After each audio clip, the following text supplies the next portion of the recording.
하늘의 문을 여소서 이곳을 주목하소서.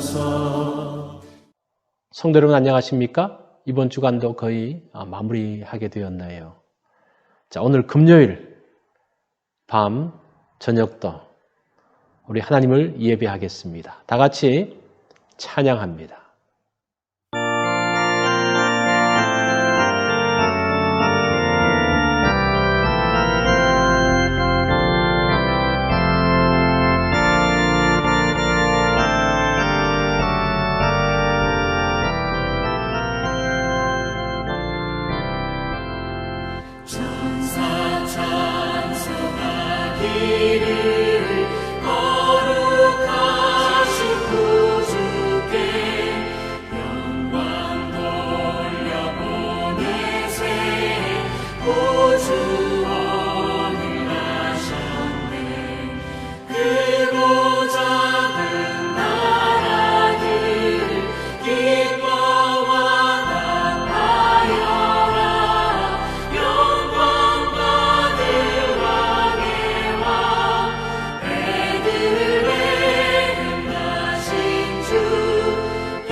오늘 본문은 누가복음 2장 25절로 35절의 말씀입니다.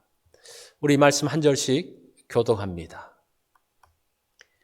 예루살렘에 시므온이라 하는 사람이 있으니 이 사람은 의롭고 경건하여 이스라엘의 위로를 기다리는 자라. 성령이 그 위에 계시더라. 그가 주의 그리스도를 보기 전에는 죽지 아니하리라 하는 성령의 지시를 받았더니 성령의 감동으로 성전에 들어가매 마침 부모가 율법의 관례대로 행하고자 하여 그 아기 예수를 데리고 오는지라. 시므온이 아기를 안고 하나님을 찬송하여 이르되 주제여 이제는 말씀하신 대로 종을 평안히 놓아 주시는도다. 내 눈이 주의 구원을 보았사오니 이는 만민 앞에 예비하신 것이요 이방을 비추는 빛이요 주의 백성 이스라엘의 영광이니이다 하니 그의 부모가 그에 대한 말들을 놀랍게 여기더라. 시므온이 그들에게 축복하고 그의 어머니 마리아에게 말하여 이르되 보라 이는 이스라엘 중 많은 사람을 패하거나 흥하게 하며 비방을 받는 표적이 되기 위하여 세움을 받았고 또 칼이 내 마음을 찌르듯 하리니 이는 여러 사람의 마음의 생각을 드러내려 함이니라 하더라. 아멘. 오늘 말씀의 제목은 기다림입니다. 인생의 많은 부분이 기다림입니다. 시험을 보고 기다렸습니다. 사랑하는 사람을 기다렸습니다. 새로운 일을 시작해 놓고 기다립니다. 기다린다는 것은 고통이지만 동시에 기대이고 소망입니다. 26절 말씀을 보면 저가 주의 그리스도를 보기 전에 죽지 아니하리라 하는 성령의 지시를 받았더니 자, 일생 기다림 가운데 살았던 사람이 있습니다. 그 사람은 시므온입니다. 그는 메시아를 보기 전에는 죽지 않는다는 지시를 받았습니다. 그래서 일생 동안 메시아를 기다리며 살았습니다. 기다리는 사람은 믿음이 있어야 합니다. 우리 믿음의 선배들은 잘 기다리는 사람이었습니다. 27절과 28절에 보니까 성령의 감동으로 성전에 들어가며 마침 부모가 율법의 전례대로 행하고자 하여 그 아기 예수를 데리고 오는지라. 시므온이 아기를 안고 하나님을 찬송하여 가로되. 자, 시므온이 성령의 감동으로 성전에 들어갔습니다. 그때 마리아와 요셉이 아기 예수께 할례 예식을 하기 위해 성전으로 가고 있었습니다. 8일 된 아기를 보고 메시아인지 어떻게 알겠습니까? 그런데 성령의 감동으로 이 아기가 지금까지 기다렸던 메시아이심을 직감합니다. 그러면서 29절 말씀을 보면 주제여 이제는 말씀하신 대로 종을 평안히 놓아주시는도다. 내 눈이 주의 구원을 보았사오니 라고 하죠. 놓아주시는도다라는 말은 받은 임무를 완수했다라는 말입니다. 시므온의 임무는 메시아를 기다리는 것이었습니다. 아기 예수를 기다리고 있는 것이 그의 사명이었습니다. 그 사명 때문에 그는 일생을 긴장하며 살았습니다. 30절로 32절에 보니까 내 눈이 주의 구원을 보았사오니 이는 만민 앞에 예비하신 것이요 이방을 비추는 빛이요 주의 백성 이스라엘의 영광이니이다 하니. 자, 이 시므온의 예언은 두 가지입니다. 구원자이신 메시아는 이방의 빛이요 이스라엘의 소망입니다 라는 이 두 가지. 시므온은 메시아를 이방의 빛이라고 합니다. 유대인만 아니라 이방을 포함한 온 세상을 위한 빛이라고 이야기합니다. 아주 시므온이 독특한 시각으로 예언을 하죠. 자, 두 번째는 이스라엘의 영광이라고 합니다. 이스라엘은 하나님의 영광을 보았던 민족입니다. 이스라엘은 광야의 길을 갈 때에 하나님께서 구름 기둥과 불 기둥으로 이스라엘과 함께 하셨습니다. 그 영광이 낮에는 구름으로 밤에는 불로 나타났습니다. 솔로몬이 성전을 건축할 때에 하나님의 영광이 연기가 자욱하게 나타나는 것을 통해서 보았습니다. 그 영광이 메시아를 통해서 다시 임할 것에 대해서 예언합니다. 시므온은 기다리는 사람으로 일생 살았습니다. 메시아를 기다린 결과 예수님의 초림을 선포한 사람이 되었습니다. 독일에 한 성주가 있었는데 이 사람은 아주 포악한 사람이었습니다. 그래서 사람들은 이 성주가 오면 모두 다 피했습니다. 잘못 걸리면 곤욕을 치르기 때문입니다. 하루는 이 성주가 부하들과 함께 사냥을 나갔습니다. 사냥하다가 쉬는 동안 깜빡 잠이 들었는데 아주 심각한 꿈을 꾸었습니다. 그 내용이 무엇인지 정확하게 기억나지는 않습니다.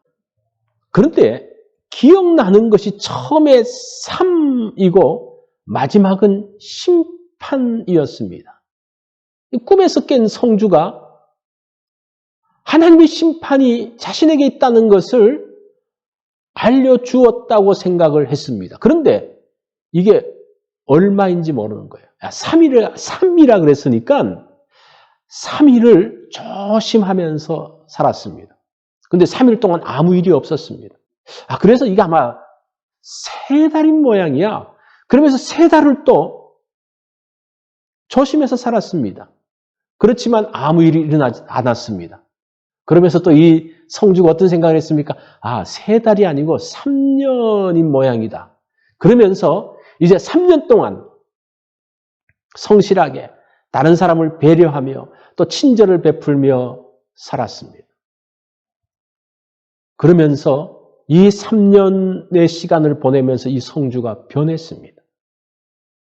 백성들에게 좋은 지도자가 되었습니다. 그 소문은 독일 전체에 퍼졌습니다.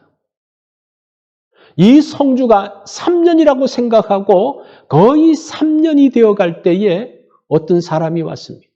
그가 와서 말하기를 당신이 독일 지역에서 가장 어진 성주라는 소문이 자자해서 조사했는데 과연 그러했습니다. 그래서 우리는 당신을 독일의 황제로 모시려고 합니다. 그 꿈으로 인해 포악한 성주는 어진 사람으로 변했고 독일의 황제가 되었다는 이야기입니다. 악한 성주가 어진 성주로 바뀌게 되어진 계기가 뭡니까? 하나님의 심판이 있을 것을 기다리면서 산 겁니다. 다시 오시는 주님을 기다리는 삶이 그의 인생을 바꿔놓습니다. 다시 오시는 재림의 주님을 기다린다면 우리의 삶은 바뀌어질 수 있습니다. 성탄절기는 초림의 주님을 기념하고 재림하실 주님을 기다리는 절기입니다. 성탄절이 단순한 즐김이 아니라 오실 주님을 기다리는 것입니다.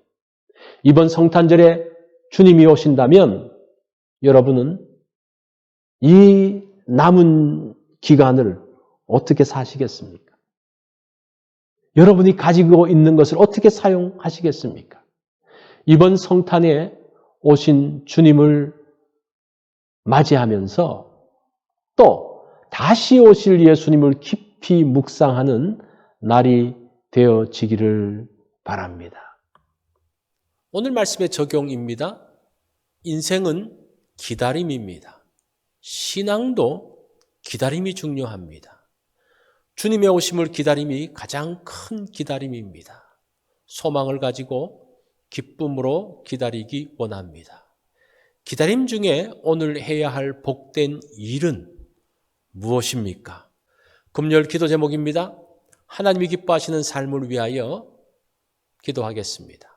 한국 땅을 위해서, 미국 땅을 위해서 정말 지금 기도가 필요한 시점입니다. 우리가 파송한 선교사님들과 협력한 선교사님들을 위해서 기도해 주십시오. 오늘도 성경 읽기 있는 것 기억해 주시기 바랍니다.